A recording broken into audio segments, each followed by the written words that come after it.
And the Oscar goes to... And the Oscar goes to...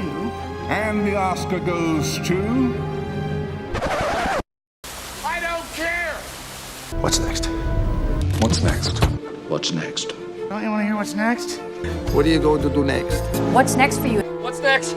What's next? Okay, so what's next? I'm Connor Old, and welcome back to another episode of After the Gold. And this week we are going to be taking a look at the very fascinating, very interesting 1949 movie, The Heiress, by one of the best directors of all time and one of the most celebrated directors of all time, being William Wyler. But if you're new to the series, what I do every single week is discuss a different Best Picture follow-up movie. That is to say, what movie that a director made right after winning Best Picture. What did they decide to make? What did they use their kind of blank check status on? Really in the first half of the video, talking about the production history, the jump up oftentimes in budget, how the follow-up movie did in terms of Oscar wins compared to the Best Picture movie, and then kind of how that movie has aged today. And then in the second half, giving my thoughts on the film.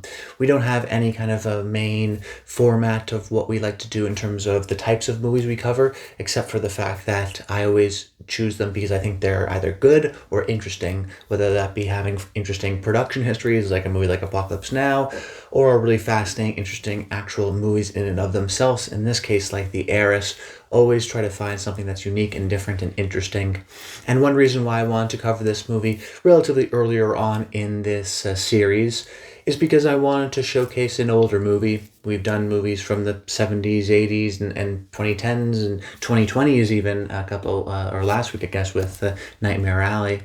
And now we're going to be talking about probably the oldest movie we're going to be covering on this channel. Maybe we'll do something in the earlier in the 40s or the 30s. Still have to decide that. Some interesting movies there.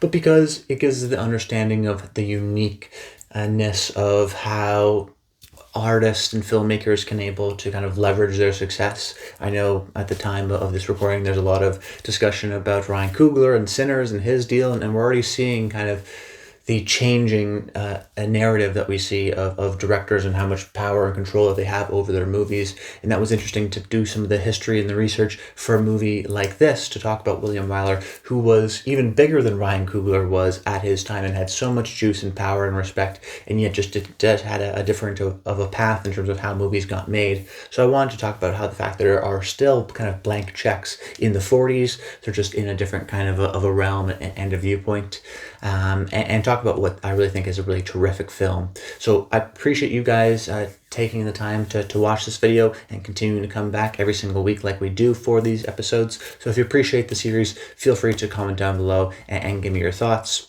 But without further ado, let's jump into the production history of the film. 1949's The Heiress, but before we go forward, we have to go backwards to talk about the Best Picture winner that this movie is following up, which is 1946's The Best Years of Our Lives. A couple of years ago, I did a series called The Ultimate Oscar Showdown, whereby I tier ranked the best actors from a certain decade or the best picture winners from a certain decade. And in the 40s, The Best Years of Our Lives, I put into that S tier, up there with Casablanca. And really, in my mind, one of the best personal, in terms of the actual quality of the films, one of the best Best Picture winners of all time. I love that movie, and it was a huge kind of success at the time. Not only did it end up winning Best Picture, but it was William Wyler's second movie that won Best Picture, coming only a couple of years after Mrs. Miniver. So he makes Mrs. Miniver, wins Best Picture, and then goes to World War II, and then comes back and makes The Best Years of Our Lives and wins Best Picture again.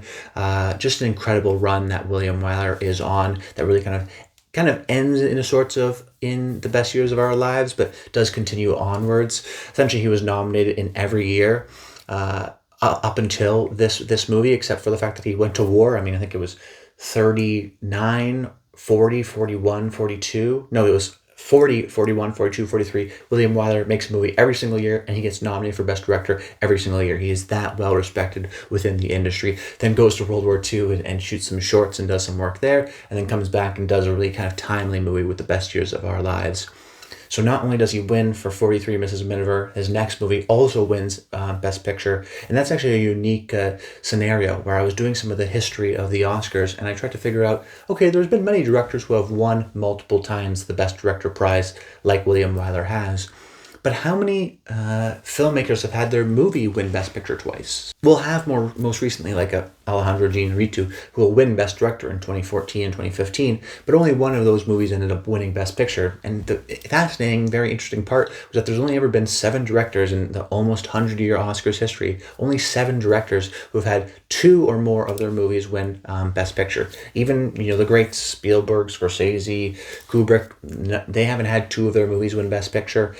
In the same way, someone like a John Ford won Best Director 4 times. Only one of those movies won Best Picture, though. So Wyler is in a kind of elite status. And in this time period, even up into the Heiress and past the Heiress, essentially making 10 films in 15 years, and 8 of the 10 times of the films that he made, 8 of them, he got nominated for Best Director. So pretty much every single time he makes a movie, he gets nominated for Best Picture. And an incredible pace, too. We talked about Oliver Stone a couple of weeks ago, where he made a lot of movies in a short period of time as well. But he wasn't getting nominated for every single one. Wyler was getting nominated. And that's why he, I believe in the Best Director category, has been nominated 12 times and is the most acclaimed and most nominated director at the Oscars. So an absolute legend. And really, when we talk about where he is before he makes the Heiress, at this peak stage, because not only does he win Best Picture in 43, he also wins Best Picture in 46, wins Best Director.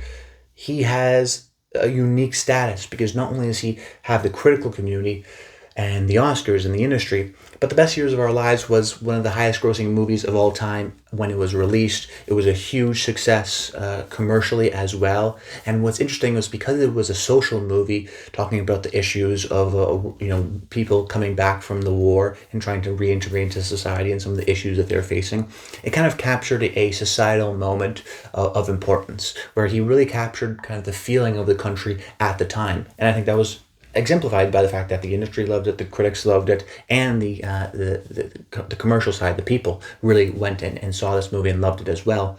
So now we see this sometimes with filmmakers. Not only are they great filmmakers who are celebrated, but now they almost have a specific, unique understanding of the public and where we are in the moment.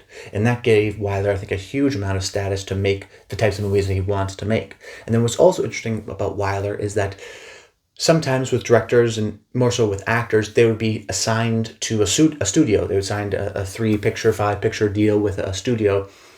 So they would always kind of work within that studio. And Wyler wasn't necessarily in that mold. I mean, a lot of these earlier films, he was working with Samuel Goldwyn Pictures or MGM, but Paramount as well, Warner Brothers too. So he actually does jump around from studio to studio in terms of the types of movies he's making. He's not defined to one grouping. So theoretically, he could choose any studio, any type of story that he wants to do.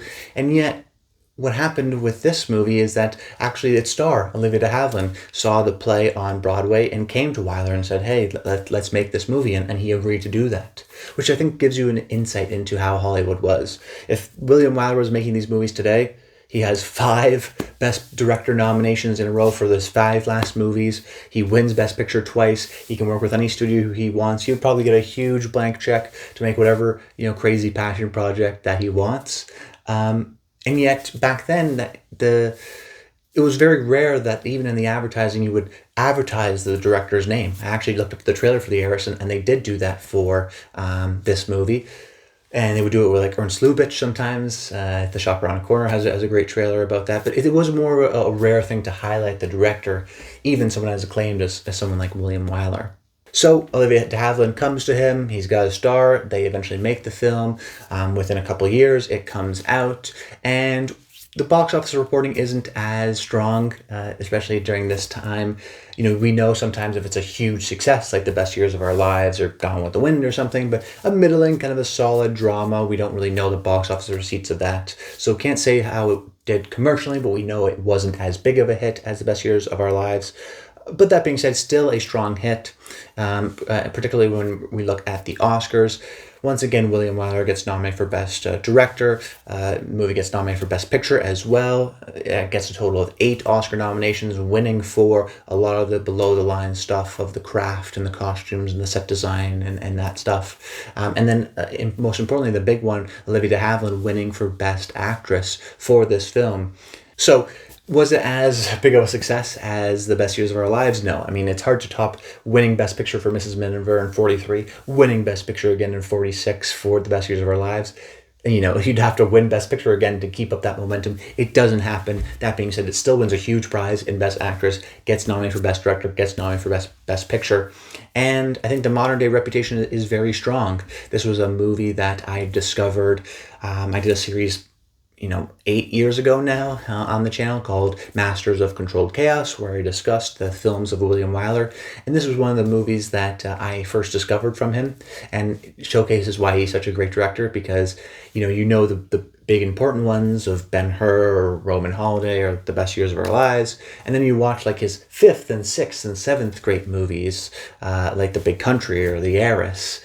And you kind of realize, oh wow, like, you're talking about a great director when their 6th and 7th and 8th best movies are like the best movies of any other director you've seen. They're also excellent as well. And this was a real discovery back then. This was even before the movie was released on the Criterion Collection. Now it's on the Criterion Collection. Martin Scorsese has talked about it most recently in 2023 as an inspiration for his film Killers of the Flower Moon. So I think it has increased in terms of reputation and popularity, and rightfully so. So transitioning now into the second half of this video, more so my thoughts on the film and why I think it's interesting and why it kind of resonated with me the first time. And it's because it is a simple film, but a film with a very fascinating and central topic or question at its heart, with just some absolutely superb performances, and then the kind of restraint that Wyler has to be patient with his storytelling.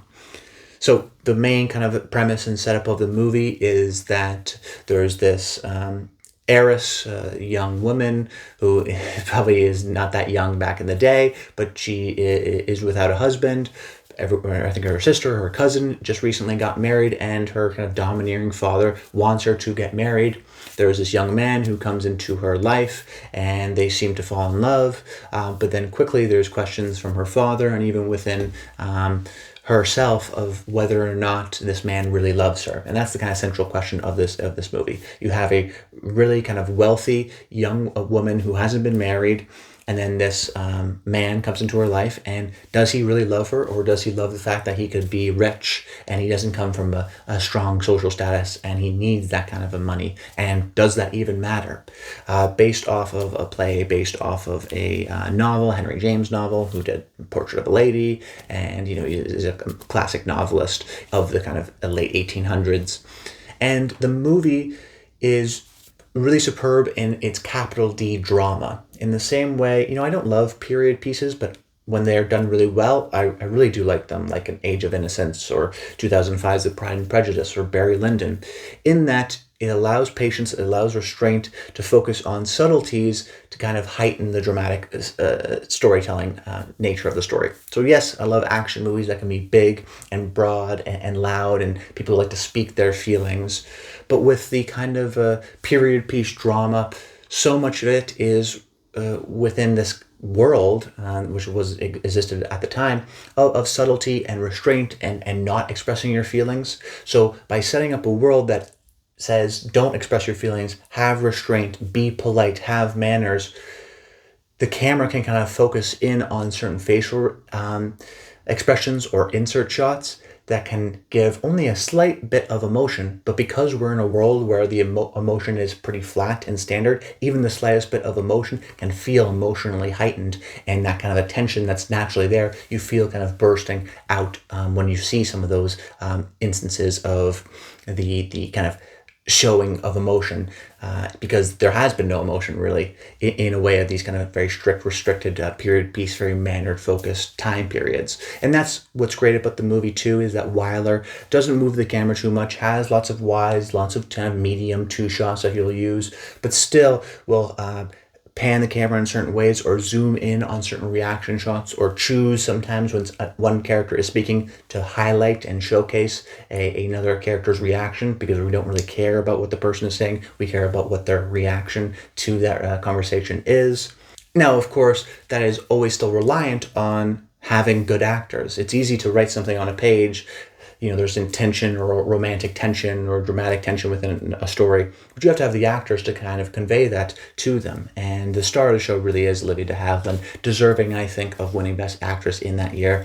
You see a real transition from the beginning of the movie to the end of the movie in how she becomes a little bit clumsy and naive at the beginning, and then starts to question her faith and her relationship to her new partner, her relationship to her father, and how that kind of crumbles her and really starts to corrupt her soul a little bit. And what I think is interesting about the movie, unlike the play and the book, is that it does have a little bit more of an open-ended question, where it's interested in that question of, this person maybe doesn't love me, they may love me for my money, but is that worth it? Is it worth a kind of a better life because of that?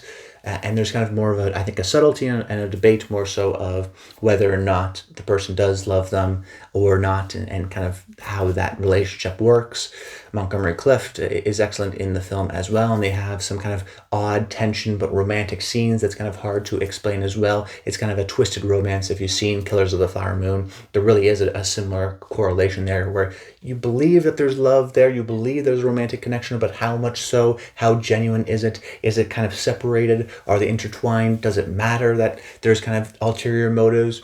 It really is kind of a smart, moral, ethical kind of a story that keeps you engaged. And then you have a strong performance, in the case of Olivia de Havilland, a character that allows for those emotions and those dramatic tension releases to be so grand because of the facial reactions that she's able to portray. And then also just the range of emotions that she's allowed to play within this character because of how kind of drastic that transformation is. So it's a great role for an actor, and she absolutely takes it over. So it's a simple story in the sense that Wyler doesn't do too much with the camera. There's not a lot of kind of twists and turns in the plot. It's got a really fascinating, moral, interesting kind of dynamic center at the top, and then it's just a bunch of series of scenes where people have really smart, engaging conversations, debating this, talking about how they're kind of feeling and their emotions, the conflict that we see within the acting on the face of someone like Olivia de Havilland, which is just so engaging as well if you like to watch great actors do their work. So a really fascinating movie from an expert director in William Wyler.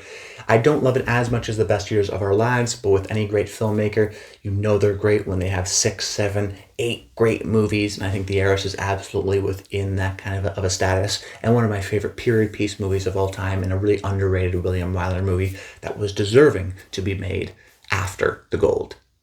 But that's about it. I hope you enjoyed this video. Please let me know if you've seen this movie. Comment below if you have. If you haven't, maybe check it out. Maybe the Criterion channel has it, or maybe check out the Blu-ray that they released. I definitely think you would enjoy it. It is a very easy recommend kind of a movie, despite being released in 49.